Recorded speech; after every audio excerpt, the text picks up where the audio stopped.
Hey you guys, it's your girl T, and I want to go ahead and shout out the Great Team 101. The Great Team 101 was one of the first ones to send me this crazy story, and once again it's coming from our fifth favorite state, Nutty ass New York. Nutty ass New York is once again back in the news. So what's going on now in Nutty ass New York, you ask? What's going on in Nutty New York is the fact that there's a woman, the woman right behind me. Her name is Kamilah Brock, and basically Kamilah Brock ended up spending 8 days in a psychiatric ward just because she was basically riding around her BMW. She decided to, dance at the light, and she got pulled over by a police officer for basically supposedly driving without her hands on the steering wheel, but she was at a red light, dancing to herself, and that's why her hands weren't on the steering wheel. So the police officer did not believe that this was her BMW. So they decided to basically arrest her and haul her down to the precinct. And then when she got down, there was just a bunch of hoopla. Long story short, this woman ends up in a psychiatric ward where they forced her on medication. They took off her clothes. This situation is just really, really disturbing. I want you guys to go ahead and check out this news clip, and I'm going to come back with the rest of my commentary. I'm Tamsin Fidel. I'm John Muller. The bank executive says she was held against her will. Pix 11's Nicole Johnson joining us now with more details. Nicole. Well, John and Tamsin, it's an ordeal we frankly found hard to believe. So we checked out Cam Brock's story, and what happened to her may surprise you, or at least raise some questions. He held on to me, and then the doctor stuck me in the arm, and then I was on a stretcher, and then I just woke up to them taking my clothes off, specifically my underwear. And then I went back out again. When I woke up the next day, I felt like I was in a nightmare. I didn't understand why that was happening to me. What was happening, Cam Brock says, was troubling. Very troubling. Her ordeal spelled out in this lawsuit filed in federal court. The bank executive claims she was arrested, committed, and held against her will here at Harlem Hospital's psychiatric ward. But why? How did this nightmare begin? It started uptown in Harlem. Brock cruising in her BMW, music pumping, when suddenly an NYPD officer pulled her over. He said, "Why are you driving without your hands on the wheel?" And I said, "I was just dancing. I'm at the light." And he just asked me to get out the car. Brock was detained and taken to the 30th precinct. She says she had no idea why. Were they questioning you? What was going on when you were in that precinct? They didn't question me at all. They just put me to sit down, and I was watching everyone else go through the normal, being lined up, being fingerprinted. I didn't get any of that. I was just waiting. After a long wait at the precinct, Brock was released. No charges filed.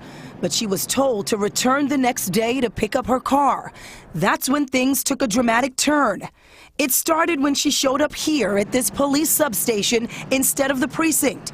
The lawsuit claims police reacted with insults and disbelief that Brock could possibly own a BMW. I just felt like from the moment I said I owned a BMW, I was looked at as a liar. They put me in handcuffs, and they said because I need to just be in handcuffs and they're gonna take me to my car. So I said, okay, whatever it's gonna take to get to my car. Then EMS approached me. And they said, we're gonna take you to your car.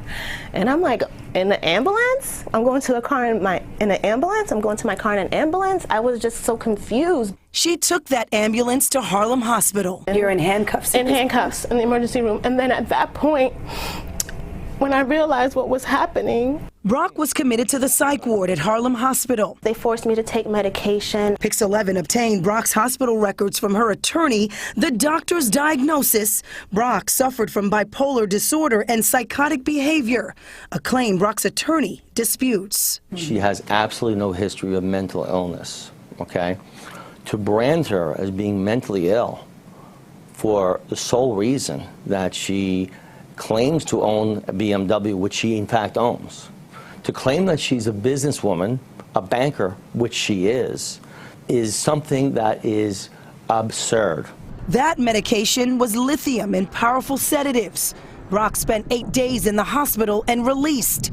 And to make matters worse, the lawsuit says the hospital slapped her with a more than $13,000 bill. And I'm like, why am I here? Because you're a danger to yourself. And I'm like, how am I a danger to myself? I was just trying to get my car. That's all I was doing. Brock's lawsuit, which names the city, the hospital, and unnamed police officers, is playing out in court. The NYPD confirmed Brock was taken into custody, but said it could not comment further. The city's law department, which handles lawsuits filed against the city, would also not comment pending litigation. Meantime, Brock admits she was frustrated about not getting her car, but says she never gave them any reason to believe she was unstable. Tamsin and John, back to you.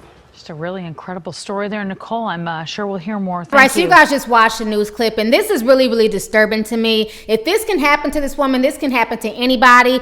I'm not gonna lie, I am the queen of dancing at the damn red light, okay? I will hit the nay-nay, honey, quick, fast, and in a damn hurry if I'm in the damn mood, okay? I mean, I can't hit the stinky leg because I'm driving, but if I want to drive and hit the nay-nay at a stoplight, I should be able to without the LAPD grabbing my ass and throwing me in jail. I mean, this is insane. So we can't dance at the stoplight now? Like, you know, who made up this rule? You know, the thing that I find really disturbing about this is the fact that a simple DMV check would have took 3 minutes and it would have cleared up that this woman owned the car. They could have also checked her Twitter account to see if Obama was following her, because that was one of the issues. They thought that she was crazy because she said Obama was following her on Twitter. But Obama follows 60,000 people, so that shouldn't make her crazy. A few celebrities follow me. Does that make me crazy as well? Especially being that they may follow other people. You know, I think that's stupid. And then on top of that, they didn't believe that she was a banker when they could have easily called the employer and verified her employment.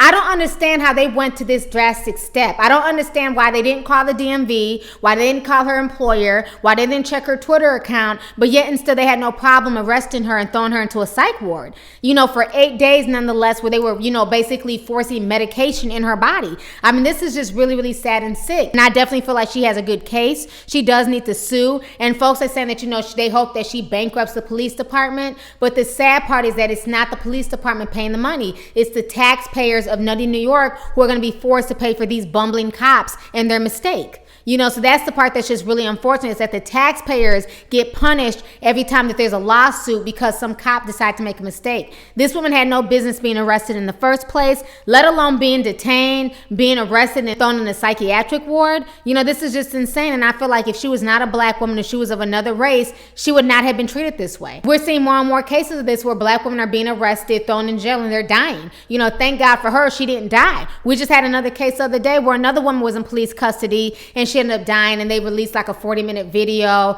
and I watched the video, and it's just really, really disturbing that people are being arrested for the pettiest things, and that they're either not walking out alive or that now they're being thrown into psychiatric wards. I feel really, really bad for Kamilah. I definitely hope that she wins her case, but I mean, this is really, really disturbing. If everything that she says is true and everything is factual, this makes no sense whatsoever. So anyways, let's go ahead and get the discussion popping. Let me know your thoughts on this entire nutty ass situation that's once again coming from Nutty, New York. Do you feel like Kamilah has a case against the NYPD? And then how do you feel about them arresting her and then throwing her in a psychiatric ward for 8 days? So let's go ahead and get the discussion popping. Go ahead and leave a comment. All right, deuces.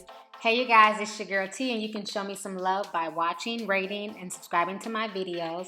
Don't forget to share them, and also don't forget to follow me on social media. And if you get a chance, make sure you check out lovelyt.com, where you can purchase a coffee mug or a t-shirt. Talk to y'all later. Deuces.